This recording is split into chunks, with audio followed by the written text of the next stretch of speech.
Behold the Senpai, a retro DIY console that we've DIY'd for you. So all you have to do is load the games and then play.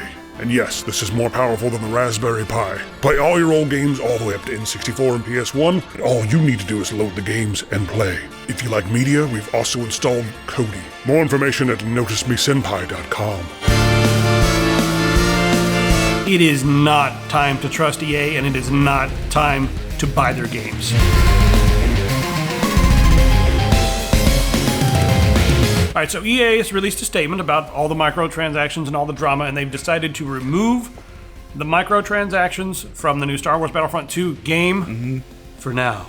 Until further notice. For all the people that are online right now being like, oh my god, our voice was heard and the squeaky wheel got the grease and everything like that, and we can finally buy this we game. made a difference in EA, and we, like, the little guy struck it to the big guys and stuff like that.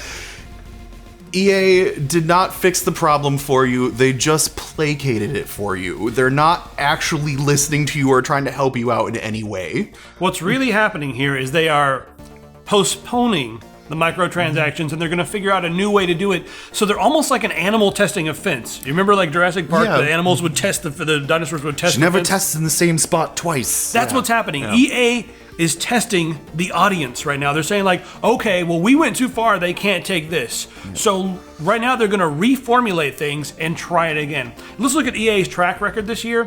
They shut down the studio behind Dead Space because they were working on a new single-player Star Wars game, and I cannot... Visceral. Yeah, Visceral Studios, Visceral Games. I cannot imagine that game was going to be a bad game because their track record is really solid. Those guys know how to put together interesting stories. They know how to put together a nice single-player experience. But I think the big problem here is that the game, you know, even if they were spending a lot of money on it, they would have sold the game, but it didn't have enough potential for microtransactions. Well, that's there the thing, wasn't enough desire built in. It was actually a good game instead of like a... It was only going to make money once. Right. Which is the problem. So they're building these games that are addictive, have a grind, jealousy, and the culmination of all that is you can solve all this by just giving us your credit card number.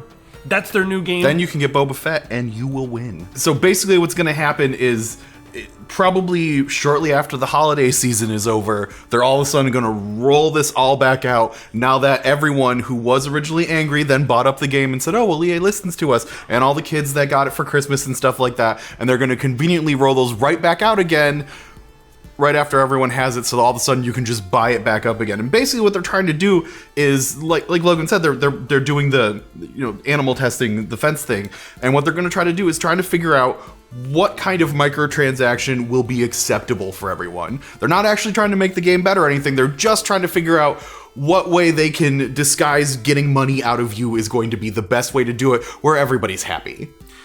There's a very simple solution to this, and we can do it, you can do it, but we need help. Just don't buy the damn game.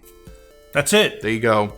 We don't have to play this game. Do you know how many games you have right now sitting in your Steam account, sitting in your GOG account, sitting unplayed on your shelf? Do you know how many games you have that are really good that you have not played yet?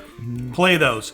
Play some indie games. Play some games that actually are fun, supportive of the community, and not designed for microtransactions. You gotta tell your relatives, you gotta tell your aunt, you gotta tell your mom, you gotta tell your friends not to buy this for little Billy or little whoever the ends in, you know, little Johnny Star Wars fan. Yeah, little Johnny Star Wars over here. Little Johnny Star Wars lover. You got to tell them not to buy this, and you need to tell them why. Liken it to a mobile app where people have to buy things. I think a lot of people are learning that from their, like, oh, why is my mobile bill so high? And I think we went over this before, but also, like, frame it in a way that's like, well, it's only going to end up costing you more money because you're going to be the ones that have to pay to get those crystals in games so that they can unlock Han Solo.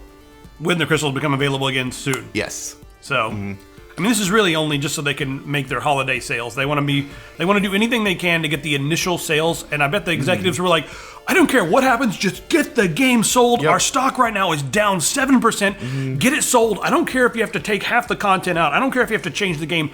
Get it in people's homes, and once it's in their homes and they get addicted, then we're going to switch it on and screw them with microtransactions. That's what's going to happen. Let's not let it happen.